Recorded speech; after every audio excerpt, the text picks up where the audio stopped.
ఆకాశవాణి నిజామాబాద్ కేంద్రం. మీరు వింటున్నారు ఆకాశవాణి నిజామాబాద్ కేంద్రం అందిస్తున్న కార్యక్రమాలు.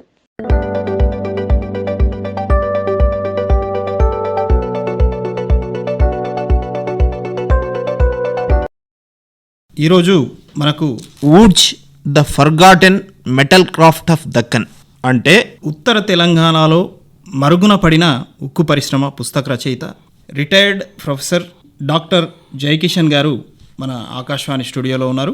వారిని అడిగి ఉత్తర తెలంగాణలో మరుగున పడిన ఉక్కు పరిశ్రమ గురించి, ఈ పరిశ్రమ వివరాల గురించి మనం ఈరోజు తెలుసుకుందాం. నమస్కారం అండి. నమస్కారం అండి. సార్, ఉత్తర తెలంగాణలో మరుగున పడిన ఉక్కు పరిశ్రమ గురించి మా శ్రోతలకు ఒకసారి వివరిస్తారండి. ఇనుము ఉక్కు, ఇనుముని శుద్ధి చేసి ఉక్కు మట్టి మూసల్లో తయారు చేస్తారు. ఈ మట్టి మూసలు ప్రాముఖ్యమైనది ఉక్కు తయారీ. ఇనుము దాదాపు భారతదేశం అంతటా తయారైంది, అది సర్వసాధారణం. కానీ దానికంటే గట్టిది బలమైనటువంటి లోహాన్ని మన వాళ్ళు తయారు చేస్తున్నారు, అది ఉక్కు. దానికి కావాల్సిందల్లా మట్టి పావులు, వాటిని నీడకు ఎండబెట్టేసి ఆరబెట్టి దాంట్లో కావలసినంత ఇనుప ముక్కలు, తర్వాత తంగడి చెక్క ఒక ముక్క, సుమారు 1 ఇంచు 2 ఇంచుల పొడుగున్న ముక్కల్ని వేసి, తర్వాత పులాయిలాకు అని ఒక ఆకు ఉంటుంది, అది ప్రత్యేకంగా మన తెలంగాణలో వాడతారు. దాన్ని దంచి దాంట్లో పెడతారు, పెట్టి సీల్ చేస్తారు. మళ్ళీ గట్టి పూర్తిగా సీల్ చేసి మళ్ళీ ఆరబెడతారు. ఈ కిందిది ఆరి ఉంటుంది, పైన మళ్ళీ మట్టి ముద్దతో పెట్టి ముద్ద తయారు చేస్తారు కాబట్టి అది లా ఉంటుంది, అది ఆరడానికి టైం పడుతుంది.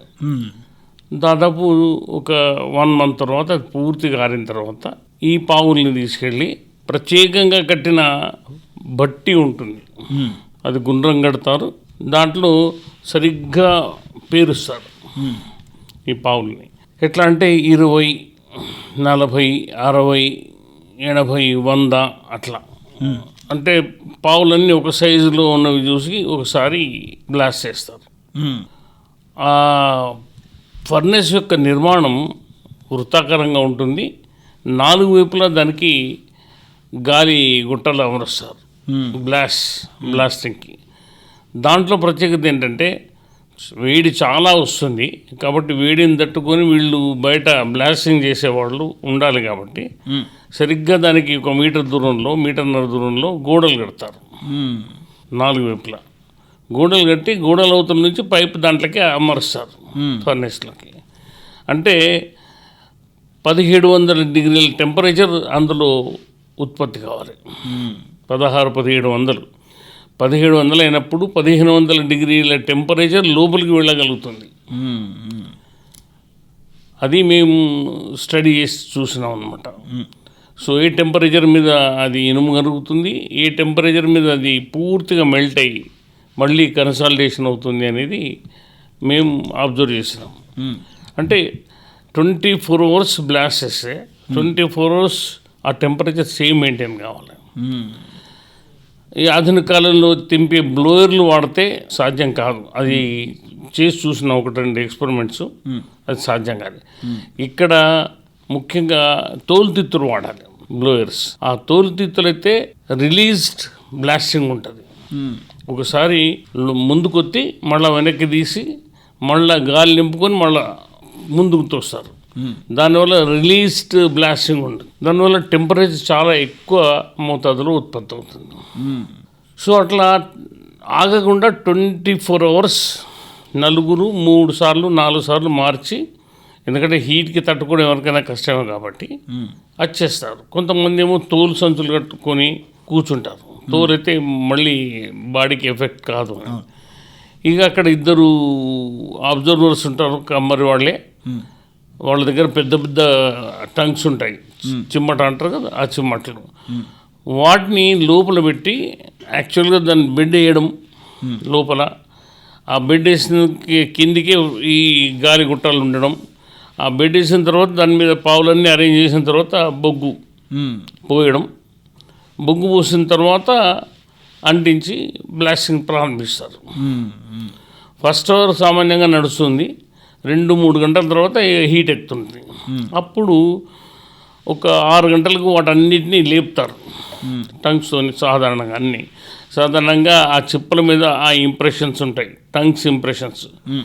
ఇప్పటికీ పలగొట్టి పారేసిన చిప్పల మీద మనం ఆ టంగ్స్ ఇంప్రెషన్స్ చూడవచ్చు. అంటే ఖచ్చితంగా అన్నీ లేపుతారు పైకి లేపి మళ్ళీ దాని కిందికి ఈ బొగ్గు తూస్తుంటారు. అట్లా 2-3 సార్లు చేస్తారు. 24 అవర్స్ తర్వాత ఆటోమేటిక్గా ఆఫ్ వేస్తారు. ఆ లోపల ఇనుము మెల్ట్ అవుతుంది, పూర్తిగా కరిగి మళ్ళీ కన్సాలిడేషన్ అవుతుంది, ముద్దగట్టుతుంది. ముద్దగట్టేప్పుడు స్పీడ్గా తిరుగుతుంది. తిరిగినప్పుడు దాని మీద ఒక ముడి ఆకారంలో ఏర్పడుతుంది. అయిపోయిన తర్వాత వాళ్ళు ఒక్కొక్క దాన్ని తీసి పలగొడతారు. విచిత్రం అంటే పలగొట్టినప్పుడు ఆ లోపల ఒక కోర్ ఉంటుంది, ఆ కోర్ ఏర్పడుతుంది. ఆ కోర్ కిందనేమో ఉక్కు ముద్ద ఉంటుంది. కోర్ పైన ఈ డస్ట్ తీస్తారో అంతా పైన ఉంటుంది. వాళ్ళు కోన్ వల్ల కొట్టగానే ఆ ముద్దను మాత్రం తీసుకుంటారు, మీరు చెత్తలు వేస్తారు. అయితే ఇక్కడ పైన హై టెంపరేచర్ వల్ల మూస ఉన్నట్టు ఉండదు, దాని మీద హై విట్రిఫికేషన్ ఉంటుంది, ప్లాస్టిక్స్ ఏర్పడతాయి. సాధారణంగా బొగ్గు బాగా కలిగినప్పుడే ప్లాస్టిక్స్ వస్తాయి హై టెంపరేచర్ మీద. ఈ ప్లాస్టిక్స్ అనేది దీని మీద గ్రీన్ స్లాగ్ లాగా ఏర్పడుతుంది. గ్రీన్ స్లాగ్ తర్వాత ఎంత గ్రీన్ స్లాగ్ ఎక్కువ ఏర్పడితే అంత లోపలికి టెంపరేచర్ పోదన్నమాట. అట్లా పోయినప్పుడు లోపల పూర్తిగా అది మెల్ట్ అయ్యి కన్సాలిడేట్ అవ్వడం కష్టమవుతుంది. అట్లా కొన్ని డిస్కార్డ్ అవుతాయి దాంట్లో పెట్టినాయి.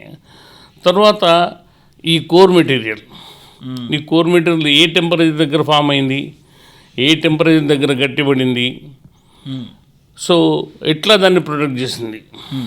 ఈ డస్ట్ అంతా దాంట్లో ఏరకుండా అది ఫస్ట్ నుంచే చేస్తూ వచ్చేస్తుంది, అది గట్టిపడుతుంది. ఆ గ్లాసీ మెటీరియల్ లాగా ఉంటుంది ఆ కోర్. సో ఆ ముద్దను తీసిన తర్వాత వెంటనే అది పూర్తిగా ముద్ద కట్టదు, ఇంకా లోపల మెత్తగానే ఉంటుంది మాగ్మాలాగా.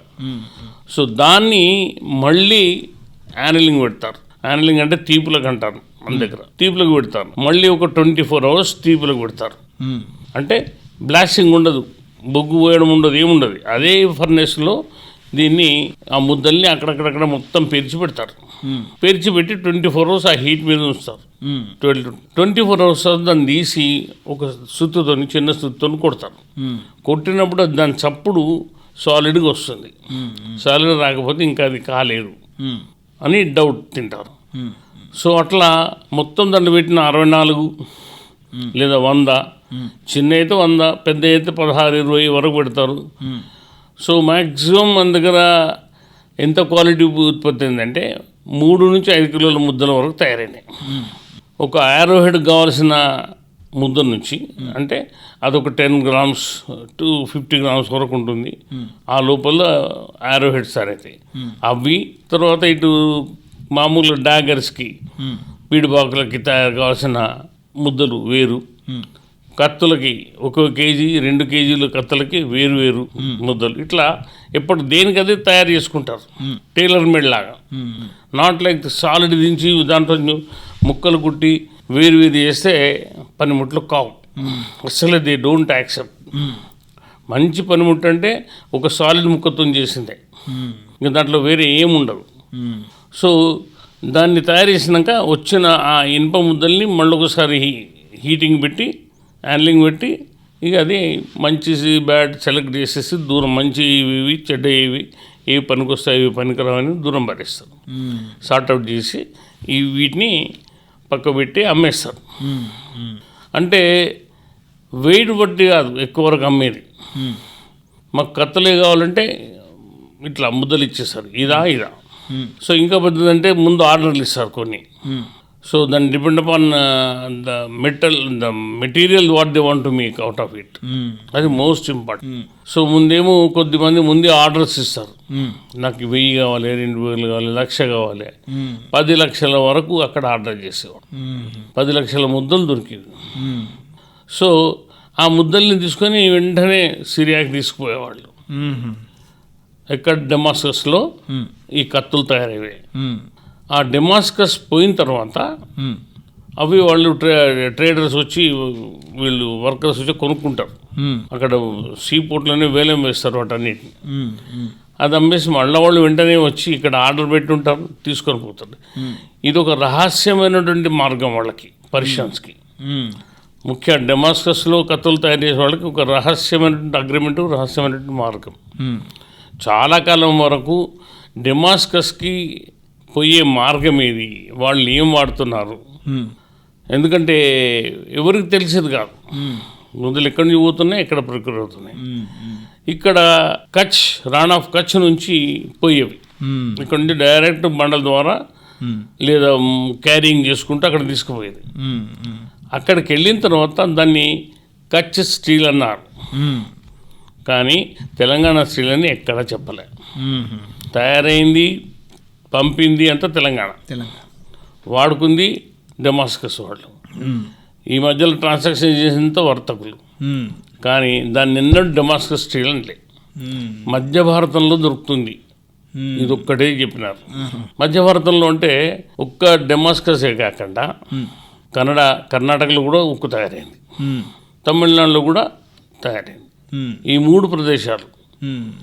కానీ ఎక్కడ పేరు చెప్పలే. ఒక వర్తకుడు వచ్చేవాడు, ఇండియన్ చెప్పేవాడు, ఆయన కాగానే తీసుకొని వెళ్ళిపోయేవాడు. చాలా కాలం వరకు ఇది ఎక్కడ పోతుంది, ఎట్లా తయారవుతుంది. ఎందుకంటే కచ్ స్టీల్ అంటారు వాళ్ళు. కచ్లో ఎక్కడ స్టీల్ తయారు కాలే, అంటే సరౌండింగ్ ఏరియాలో ఎక్కడ లేదు. సో ఎవరికి అనుమానం రాలేదు ఎక్కడి నుంచి వస్తుంది. పెద్ద ఇలా ఇప్పటిలాగా ఇన్వెస్టిగేషన్ అట్లాంటిది ఏమి లేదు. బండ్ల మీద ఏం పోతున్నాయో వస్తువులు ఎవరు అడిగేవాళ్ళు కాదు. సో ఆ రహస్య మార్గాల గురించి కూడా ఎవరికేం తెలిసింది కాదు. సో ఇట్లా రహస్యంగా తెలంగాణ నుంచి డెమాస్కస్కి వెళ్ళాయి. సో అందువల్ల డెమాస్కస్లో వాళ్ళు కత్తులు తయారు చేసి అవి డెమాస్కస్ కత్తులు అన్నారు. డెమాస్ అంటే వాటర్ బ్లేడ్స్. ఈ కత్తుల్ని నీరు కత్తులు అంటారు తెలుగులో. వాటర్ బ్లేడ్ అని ఇంగ్లీష్లో అంటారు. అంటే దాని మీద పదును పెట్టి చేసిన తర్వాత వచ్చేటువంటి మెరుపుదనం, దాన్నే నీటి తెలుపు అంటారు. వాటర్ కలర్ అంటే ఎక్సెస్ కార్బన్ బైండింగ్స్ దాంట్లో కనిపించడం వల్ల మిగతా షైనింగ్ బాగా వస్తుంది. ఆ కార్బన్ బైండింగ్స్ మనకి కళ్ళకు ఇట్లా మామూలుగా చూడొచ్చు, అంత షార్ప్ చేస్తారు. ఇంకోటి కత్తి ఒకటే ముద్దతో సాగదీయరు. ముద్దని 2 భాగాలు చేసి సాగదీసి దాని రెండింటి మధ్యలో ఒక ఇనుప పట్టి వేస్తారు. వేసి రెండొక దగ్గర అతుకు పెట్టేసి సాగదీస్తారు. సాగదీసి కత్తిని తయారు చేస్తారు. మన కత్తి పై భాగంలో కనుక చూస్తే ఇట్లా కనిపిస్తుంది ఈ చార. అది ఎందుకు కనిపిస్తుంది అంటే ఇవి 2 ముక్కలు. అది కొంతవరకు కనిపిస్తుంది, కొన్నిసార్లు కనిపిస్తుంది. ఎక్స్రే రేడియేషన్ కింద పెట్టి చూస్తే అది ఎంతవరకు ఉన్నది కూడా తెలుస్తుంది. సో ఈ వేరియేషన్ వల్ల కత్తి బలంగాను, చాలా దృఢంగాను, ఈజీగా విరక్కండాను ఉంటుంది. ఈ ఉక్కు తత్వం ఏంటంటే ఈజీగా ఇరిగిపోతుంది, బ్రిటిల్. నేను ఎప్పుడన్నా ఇదోసారి మా దగ్గర ఇది ఉంది తీసుకొని అని అంటే చూస్తాను, సుత్తుని కొనగొట్టి చూస్తే అది ఇరిగిపోయిందంటే ఇది సోకే, ఇది ఉక్కు అని చెప్పొచ్చు. అంటే మన దగ్గర చేసే పనిముట్లకి అంత అవసరం లేదు కాబట్టి వాళ్ళు డైరెక్ట్ ఉక్కుతో తయారు చేసుకుంటారు. కాబట్టి easy, very brittle metal, sharp, shining ఉంటుంది. సో వడ్లోళ్ళు వాడిన, గౌండ్ల వాళ్ళు గీసే కత్తులు చూడండి, బార్బర్ వాడే కత్తులు కానీ ఇవన్నీ మన దగ్గర తయారైనాయి. మన అవసరాలకు ఇక్కడే తయారు చేసి అమ్మేది. ఎన్ని రకాల వస్తువులు అంటే గుడ్డళ్ళు కానీ, రంపాలు కానీ, ఈ ప్రతి ఒక్క వస్తువు మన దగ్గర తయారైంది. ఇవన్నీ మన లోకల్లో ఇప్పటికీ మన దగ్గర వాడుకలు ఉన్నాయి చాలా ప్రాంతాల్లో. కరీంనగర్ జిల్లాలో కానీ, నిజామాబాద్ జిల్లాలో కానీ. మన ఇంట్లో కూరగాయలు కోసుకునే కత్తి ఉంది అంటే, కత్తిపీట, అది ఖచ్చితంగా ఉక్కుతూ ఉంటుంది. సో అట్లాంటి నేనైతే మూలను చూసినా. ఏమంటే ఇయ్యరు, ఎందుకంటే అంత షార్ప్ మళ్ళీ దొరకదు. సో అదే బలవంతంగా నేను ఒక బార్బర్ బ్లేడు, ఒక బీటిల్ నట్ కట్టరు, మా ఇంట్లో మాది కూడా ఉంది బీటిల్ నట్ కట్టరు, అది కూడా ఊడ్చే. దాన్ని మంచిగా కడిగి శుభ్రం చేస్తే షైనింగ్ సేమ్ మూడ్స్ షైనింగ్ వచ్చింది. సో ఇట్లా ఈ రోజుకి మన ప్రాంతంలో ఉక్కు వాడుకునే ఆచారం ఉంది. ఈ కల్చర్ ప్రపంచంలో ఇక్కడ లేదు. గుట్టి హోసలిలో తయారైంది, తమిళనాడులో తయారైంది, కానీ అక్కడ ఇప్పటికీ ఆ వాడుకలో ఇక్కడ లేదు. అది మన దగ్గర ఉన్న విశిష్టత. ఇంకొకటి, ఈ ఉక్కు తయారు చేసే కమ్మర్లకి ప్రత్యేకమైన కల్చర్, ప్రత్యేకమైన పూజా విధానాలు, దేవీ దేవతలు ఉన్నారు. ఉక్కు దేవత ఉంది, ఆమెను మమ్మాయి అంటారు. అమ్మ ఐ అంటే ఇనుము, ఐఎస్ ఉక్కు దేవత. నా పుస్తకం చూసి శ్రీనివాస్ గారు, ఆంధ్రజ్యోతి ఎడిటరు, దానికి టైటిల్ ఏం పెట్టినాడంటే ఉక్కు దేవత నడయాడిన నేల అని నా పుస్తకం రివ్యూ రాసినాడు. నాకు ఆ పదం చాలా బాగా అనిపించింది. సో ఉక్కు దేవత వాళ్ళకి ప్రత్యేకంగా ఇది తయారు చేసేటప్పుడు పూజలు పునస్కారాలు చేసి ఆ ఫర్నేస్ని పూజించి స్టార్ట్ చేసేవాళ్ళు. ప్రతి అమావాస్య పని చేయకపోయేది, ఓన్లీ అమావాస్య తప్పితే మళ్ళీ పాడ్యం నుంచి మళ్ళీ అమావాస్య వరకు 14 days. సో ఇది మన వాళ్ళ కల్చర్. ఈ ఉక్కు ముద్దలు తయారైనాక ఎక్కడ అమ్మాలి, ఏం చేసుకోవాలి అనే సమస్య ఉండేది కాదు. ఒక్కొక్కసారి నెలకు మిలియన్ అంటే 10 లక్షలు, 10 లక్షలు, 20 లక్షల ముద్దలు తయారు చేసి పెట్టేది. ఇవన్నీ ముద్దలు క్షణాల మీద మళ్ళీ అమావాస్య వెళ్ళంగానే అన్నీ పోయేవి ఎక్కడెక్కడ. వీళ్ళ తయారీ ఆపేది కాదు, వాళ్ళ సేల్స్ ఆపేది కాదు, ఎక్స్పోర్ట్ ఆపేది కాదు. ఈ ముద్దల్ని చాలామంది డిమాండ్ చేసేది. ఇండోనేషియాకి తీసుకుపోయినారు చాలా ముద్దల్ని. ఈ ఉత్త ముద్దలు తీస్తే మనం ఎవరు తయారు చేస్తారు దీన్ని? అక్కడి నుంచి పని వాళ్ళని పట్టుకరండి, వాళ్ళు అయితేనే చేస్తారు, మన వాళ్ళకి రాదు. కాబట్టి ఇక్కడ నుంచి కొద్దిమందిని ఆర్టిజన్స్ని తీసుకొని పోయినారు ఇండోనేషియాలో తయారు చేయించినారు కత్తులు. ఇవి మాయ అని చెప్పుకుంటారు, మాయ కావు మనవి. సో విచిత్రమైనటువంటి కల్చర్ ఏర్పడింది. 1857 తిరుగుబాటులో ఈ కత్తులు చాలా ప్రత్యేకమైనటువంటి రోల్ నిర్వహించినాయి. బ్రిటిష్ వాళ్ళు ఎక్కువ మంది చనిపోవడానికి కారణం కత్తులేని. అల్టిమేట్గా క్వీన్ విక్టోరియా ఈ కత్తుల తయారీ ఆపేయాలని చెప్పింది.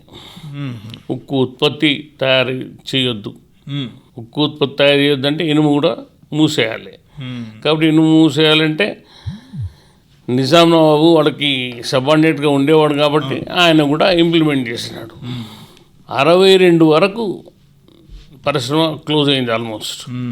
62లో ఫారెస్ట్ లాస్ తీసుకొచ్చినారు. ఫారెస్ట్ లాస్ తీసుకొచ్చి ఇవి బ్రిటిష్ రైల్వేకి ఉపయోగపడుతుంది కట్టే, కాబట్టి దీన్ని వాడొద్దు అని ఒక తీర్మానం చేసినది. ఆ తీర్మానాన్ని ఈయన బహిరంగంగా ప్రకటించి ప్రవేశపెట్టిండు. దానివల్ల కట్టె దొరకలే, కావాల్సిన ఫ్యూయల్. ఇక అది లేకపోతే వీళ్ళు ఎక్కడికి తయారు చేస్తారు? అంతకుముందున్న ఒక ఫర్నేస్కి ఉండే 20-25 రూపాయల ట్యాక్స్, యాన్యువల్ ట్యాక్స్ ఒక్కసారి 100-200 చేస్తున్నారు. దానివల్ల కూడా అంత సేల్స్ లేదు, డిమాండ్ లేదు. తర్వాత ఇంత తయారు చేసినా కానీ ఇంత ట్యాక్స్ వస్తుందనే నమ్మకం కూడా లేదు. దానివల్ల దాన్ని తయారు చేయడం మానేసుకున్నాము. ఉన్నటువంటి పాత ముద్దలు అవి ఇవి తీసుకొని వాళ్ళు తయారు చేసుకుంటూ పోయి కాలం గడిపినారు తప్ప ఇక తర్వాత దాన్ని తయారు ఆగిపోయింది, అక్కడికి ఆగిపోయింది. ఇక దాన్ని ఆగిపోవడం వల్ల ఆ పరిశ్రమ ఎవరు పట్టించుకోలేదు, మర్చిపోయింది. ఇప్పుడు దాని గురించి ఉక్కు గురించి తెలిసిన విశ్వకర్మలు ఎవరు లేరు. నేను ఈ పని ప్రారంభించినప్పుడు 2004-05లో అక్కడ ఒకరు ఇక్కడ ఒకరు మాకు తెలిసినయా ఇట్లా ఇట్లా అని చెప్పిన వాటిని రికార్డ్ చేసుకొని ఇప్పుడు నేను మీకు చెప్పింది. వాళ్ళంతా దాదాపు కాలగమనంలో కలిసిపోయినారు. ఇంకోటి, వాళ్ళకు ఉన్నటువంటి పరిజ్ఞానం వల్ల నేను చాలా తెలుసుకోగలిగిన. ఆ పరిజ్ఞానం ఇప్పుడు ఎక్కడ ఎవరి దగ్గర దొరకదు. నేను ఇది చూసి ఏం చెప్పినాయనంటే తెలియదు సార్ అంటాడు, అయ్యో ఇరిగిపోతుంది సార్ అంటాడు కొడితే. అంతేగాని వాళ్ళకి అయ్యో ఇది ఉక్కుండే సార్ మా వాళ్ళు చేసినారనే ఆలోచన కూడా వాళ్ళకి లేదు ఇప్పుడున్న వాళ్ళకి. అట్లా కొన్ని అంటే ఇప్పటికీ ఉక్కు ముక్క కావాలని కోరుకునే వాళ్ళు ఎవరంటే ట్యాండీ ట్యాపర్స్, కళ్ళు గీత కార్మికులు. వాళ్ళకి కొత్త చెట్టు గీయాలంటే ఖచ్చితంగా షార్ప్ బ్లేడ్ ఉండాలి. ఈ బ్లేడ్ లేదు, కాబట్టి గీయడం కష్టమవుతుంది. ఈ రైలు పట్టాల అన్ని అది తీసుకొచ్చి దాని నుంచి వేయించుకుంటారు కత్తులు, అయినా అంతకుముందు దిగినంత పదునుగా ఇప్పుడు దిగవు. సో అది ఈ మరుగున పడ్డటువంటి లోహ చరిత్ర అలా సడన్గా గుర్తుకొచ్చి దీని మీద అసలు ఏమైనా చేద్దామనే ఆలోచన ఎందుకు కలిగింది అంటే, ప్రొఫెసర్ బాలసుబ్రహ్మణ్యం అని ఐఐటి కాన్పూర్లో ప్రొఫెసర్ అయిన మెటలాజిస్టు, ఆర్కియోమెటలాజిస్టు, మెటీరియల్ సైంటిస్టు. ఆకస్మికంగా ఆయనతో పరిచయం జరిగింది. ఆ పరిచయం ఏర్పడ్డప్పుడు నువ్వు కోన సముద్రం చూసినావా అన్నాడు. చూసినా అన్న. ఏంటి అంటే, నేను 2 కత్తులు కూడా అక్కడ తీసుకొచ్చుకున్నా అని చెప్పాను. నాకు ఇస్తావా అన్నాడు. ఇస్తా అన్న, ఇచ్చేసిన. ఆయన తీసుకుపోయిన 2 కత్తులు. Jai, you have to work on this iron wood steel industry, you are sitting right above on the industry, wanted to investigate అన్నాడు. నాకు ఐరన్ అంటే తెలియదు, ఓర్ అంటే తెలియదు, కత్తి అంటే తెలియదు, ఉక్కు అంటే తెలియదు. నువ్వు స్లోగా స్టార్ట్ చేయని నేను చెప్తా అన్నాడు. ఇక నువ్వు చెప్తా అన్నాక నీకెన్నడూ ఫోన్ ఎత్తకుండా ఉండా, ఖచ్చితంగా నీ ఫోన్ ఎత్తా, నీతో మాట్లాడతా, క్లాసులో నా బయటకు వచ్చి మాట్లాడతా, లేకపోతే తర్వాత మాట్లాడతా, కానీ నువ్వు నాకు ఫోన్ చేయి, ఐ విల్ స్టార్ట్ చేసిన. ఒక 18 సంవత్సరాల సుదీర్ఘకాలం ఈ పరిశ్రమ ఆనవాళ్ళ గురించి తెలంగాణ మొత్తం వడగట్టిన. 2600 గ్రామాల్లో ఇనుము తయారైంది, ఒక 600 పైబడి గ్రామాల్లో ఉక్కు తయారైంది. ఉక్కు కూడా రకరకాల ముద్దలు, రకరకాల పద్ధతులు, రకరకాల ప్రాంతాలు చేసినారు. కత్తులు కటాలు చేసినప్పుడు కోన సముద్రం, కోనాపురం ఈ ప్రాంతాలన్నీ అక్కడికి వచ్చాయి. సో కానీ దీనికంటే ప్రాముఖ్యమైనటువంటి ఇనుము తయారీ, అది ఎట్లా తయారు చేసిండ్రు, straight away right away produce చేసినారు. మనకి సెకండరీ ప్రాసెస్ కానీ మల్టిపుల్ ప్రాసెసెస్ కానీ ఏం లేవు. ఊరు తేవడం, బట్టీలు పోయడం, మంట పెట్టడం, అది బ్లాస్టింగ్ అయిన తర్వాత ముద్ద కన్సల్టేట్ కాగానే దాన్ని టంగ్స్ కొట్టి తీసి బయట పెట్టి కొట్టేసి దాంట్లో ఉన్న స్లాగ్ అవన్నీ తీసి పడేసి దాన్ని ఒక స్ట్రైట్ రాడ్ లాగానో ఒక ముద్దలాగానో కొట్టి పక్క పెట్టేది. అట్లా ఇనుము తయారైంది. కానీ ఇనుముకి రూపం ఎట్లా తీసుకొచ్చినారనేది ఇంతవరకు మనకు తెలియని ప్రశ్న. ఆ సమాధానం లేదు మనకి. అంటే ఎవరు తయారు చేసిండ్రు ఎక్కడ అనేది. నా దృష్టిలో అయితే ఇది ఒక 6000-7000 సంవత్సరాల నుంచి కొనసాగుతున్న పరిశ్రమ, ఉక్కు పరిశ్రమ. ఇంకా మన దగ్గర సైంటిఫిక్ డేటింగ్ సెంటర్ లేవు, డేటింగ్ చేసేవాళ్ళు లేరు, డేటింగ్కి డబ్బులు కావాలి, ఆ డబ్బులు కూడా లేవు. ఒక్క టెస్ట్కి 70,000 అడుగుతారు డేటింగ్ టెస్ట్కి. థర్మల్ ల్యూమినెన్స్ కానీ, ఆప్టికల్ ల్యూమినెన్స్ కానీ, ఇంకేదైనా కానీ ఏ టెస్ట్ అయినా 30,000 నుంచి 60,000, 70,000 కావాలి. మేము 1-2 గంటలు కూర్చున్నాం, అలా దాంట్లో క్యూ. ఇంకా అది ఎన్నడొస్తుందో దేవుడికి తెలుసు. అట్లా ఉంటుంది పరిస్థితి. మన దగ్గర ల్యాబ్ పెట్టుకుందాం, ఒక టీఎల్ డేటింగ్ మిషన్ కొనుక్కొచ్చుకుందాం అంటే కొనడానికి అవైలబుల్ ఉంది, ఎక్కడ పెట్టుకోవాలి, ఎవరు చేయాలి, ఎట్లా చేసుడు, ఇవన్నీ సమస్యలు. దాంతో ఎవరు ముందుకు రావట్లేదు. పెద్ద పెద్ద సంస్థల్లో ఉన్నాయి, ఆ మిషన్లు వాళ్ళకే అవసరం, మన కోసం అంటూ ఏం చేయరు. డేటింగ్ టెస్ట్లు అయితే కావు. కాకపోతే సెమ్ము, టెమ్ము, ఎక్స్రే రేడియేషను, ఎక్స్రే డిఫ్రాక్షను ఇట్లాంటివన్నీ అడిగితే చేసి పెడతాం. కానీ మనం డేటింగ్ టెస్ట్ అని తెలియదు. అట్లా ఒక మిషన్ ఉంది, మాస్ స్పెక్ట్రోమెట్రీ కల్పకంలో. దాంట్లో అంటే అది నాన్ డిస్ట్రక్టివ్ మెథడ్లో వస్తువు నుంచి చిన్నగా తీసుకొని అది మొత్తం రికార్డ్ ఇచ్చేస్తుంది ఆ మెటల్ని. నానో పార్టికల్ తీసుకుంటే అది మొత్తం దాని డీటెయిల్స్ అన్నీ ఇస్తుంది. ఐసోటోప్స్ టెస్ట్ చేస్తుంది, దాని కాలం ఎంత అన్నీ చెప్పేస్తుంది. అట్లాంటివి మనకి చేసి పెట్టరు. ఎందుకంటే ఇది ప్రైవేట్ వర్క్ ఒకటి, 2 వాళ్ళకి అవసరం లేనిది. ఒకసారి కల్పకం వెళ్ళి ఇచ్చి రావడం కూడా జరిగింది, కానీ ఇంతవరకు 3 ఏళ్ళు అయిపోయింది, వాళ్ళు ఏం చేయలే. సో అట్లా ఇట్లా కష్టపడి డిఎంఆర్ ల్యాబ్లు అక్కడ ఇక్కడ వాళ్ళని బ్రతిమాలి, వీళ్ళని బ్రతిమాలి కొంత వర్క్ అయితే చేయించుకున్నాం. దాదాపు ఒక 9-10 చోట్ల దీనికి కార్బన్ ఉంది, ఇంత పర్సంటేజ్ ఉంది, దీని వాల్యూ ఇది అని చెప్పి సెమ్ము టెమ్ము చేసి చెప్పినారు. ఒక డేటింగ్ టెస్టే రాలేదు ఇంతవరకు. ఇది సంక్షిప్తంగా మరుగున మన ఇనుముకు పరిశ్రమ.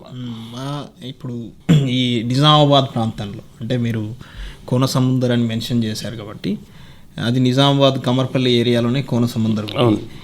ఈ నిజామాబాద్ ప్రాంతంలో ఈ ముడి ఇనుము దొరికేదా? మీకు ఎంతవరకు ఈ ప్రాంతంలో ఎక్కువగా దొరికేది, ఏ ఏ ప్రాంతాల్లో దొరికేది, మరి ఈ విషయాలు మా శ్రోతలకు కొద్దిగా వివరిస్తారా? చాలా చోట్ల ఇనుము ఉంది. మీరు కోనసముద్రం వెళ్తే కోనసముద్రం నుంచి కోనాపురం వెళ్ళే దారిలో ఆ మొత్తం ఇనుమే, ఐరన్ ఓర్.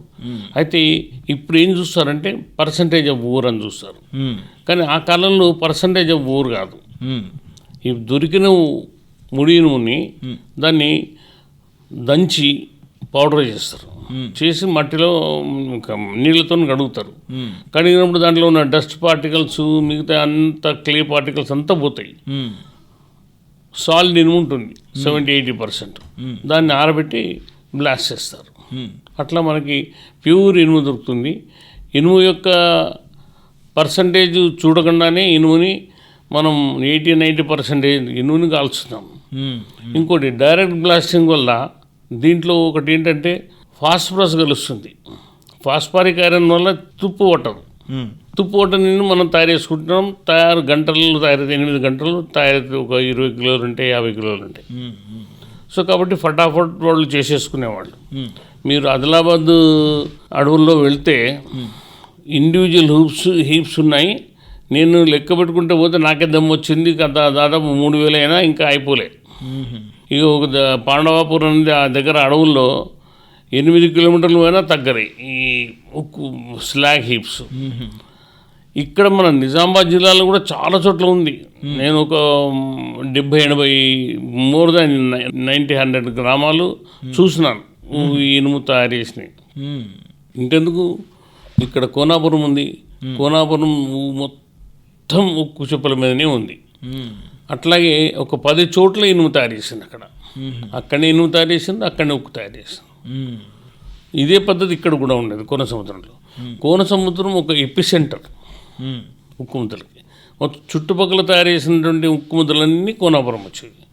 ట్రేడర్ ఉండేవాడు. ఆ ట్రేడర్ ఆయన కొని అమ్మేది. ఆయన ఇంటి ముందరికి వర్తకులు కొన్ని 100 మంది దేశ విదేశాల నుంచి వచ్చేవాళ్ళు. సో ట్రేడ్ జరిగింది, వస్తూత్పత్తి అయింది, డబ్బులు బాగా వచ్చినాయి, ప్రజలకి పెద్ద ఇబ్బంది లేదు. అట్లా ఆ రకంగా మన దగ్గర ఇనుము పరిశ్రమ విస్తృతమైంది. ముడినుము లేకుండా ఇది సాధ్యమయ్యేది కాదు. ముడినుము విస్తృతంగా ఉంది. మీరు ఈ ఆదిలాబాదు వెళ్తే ఇప్పటికీ ఒక ఫ్యాక్టరీ పెట్టవచ్చు మనం, ఇది ఐరన్ ఫ్యాక్టరీ. కానీ మనం చెప్తే గాలికి నంబరు, ఇంజనీర్లు పోవాలి, కొలతలు వేయాలి, వాళ్ళు చెప్పాలి. వాళ్ళు అంత సీరియస్గా తీసుకొని ఎందుకు చేస్తారు? ఇది వరంగల్లో ఉంది. ఇక్కడ మొత్తం గుట్టలే, సర్ఫేస్ అంతా కూడా ఇనుమే ఉంది. మరి ఇంత ఉంది అని ఎస్టిమేట్ చేసుకోవచ్చు కదా. ఇప్పుడు అంతా ఆ గుట్టలు, ఇనుప గుట్టలు గుట్టి రోడ్ల మంట వారం వస్తున్నారు. కాబట్టి ఇనుముకి ఊరికే తక్కువ లేదు మనకు. తక్కువ అంతా కూడా మనకి శ్రద్ధ, ఆసక్తి లేకపోవడం, ఆ ప్రాంతాల్లో ఉన్న ప్రజలకు కూడా దీని గురించి ఏం తెలియకపోవడం, విచిత్రమైన పరిస్థితుల్లో మేము సర్వే చేసి చాలా ఇబ్బందులు పడి చూసినాం. అంటే ఎవరు ముందుకు రారు చెప్పడానికి. అట్లాంటి పరిస్థితుల్లో దాదాపు ఇన్ని గ్రామాల్లో సర్వే చేసి సొంత డబ్బులతోని నేను కలెక్ట్ చేసుకున్నాను. డబ్బులతోని వస్తువులు చాలా తీసుకున్నా. దాదాపు నేను నా ఈ ప్రాజెక్టు మీద 40 లక్షల వరకు ఖర్చు పెట్టినా. సో అంత సులభమైన పని కాదు. అది నాకు ఇంట్రెస్ట్ ఉంది కాబట్టి నేను చేసినాను. ఇంట్రెస్ట్ లేకపోతే ఎవరు చేయరు. ఆసక్తి ఉన్న వాళ్ళకి ఎవరికైనా మీరు ఈ సమాచారాన్ని అందించే విషయాల్లో మీ చాలా లిబరల్గా ఉంటా. కాంటాక్ట్ నెంబర్ ఏమైనా ఇవ్వగలుగుతారా? నా కాంటాక్ట్ నెంబర్ ఇస్తాను, ఆ తర్వాత నా ఈమెయిల్ ఐడి ఇస్తాను. కాంటాక్ట్ నెంబర్ 9704778338 9704778338 97047783338 ఈ నెంబర్ని కాంటాక్ట్ చేసి ఈమెయిల్ ఐడి డాక్టర్ అంటారు కదా, డాక్టర్ రాసిన SJAI@gmail.com. ఈమెయిల్ కూడా dr.sjai@gmail.comని సంప్రదించి మెయిల్ కూడా పంపవచ్చు. ఉత్తర తెలంగాణలో మరుగున పడిన ఉక్కు పరిశ్రమ గురించి మా ఆకాశవాణి స్టూడియో ఇచ్చేసి మా శ్రోతలకు ఈ విషయంలో చాలా వరకు అవగాహన కల్పించినందుకు మీకు ప్రత్యేకంగా మా శ్రోతల తరఫున మా ఆకాశవాణి తరఫున ధన్యవాదాలు తెలియజేస్తున్నాను. థ్యాంక్ యూ సార్, కృతజ్ఞతలు.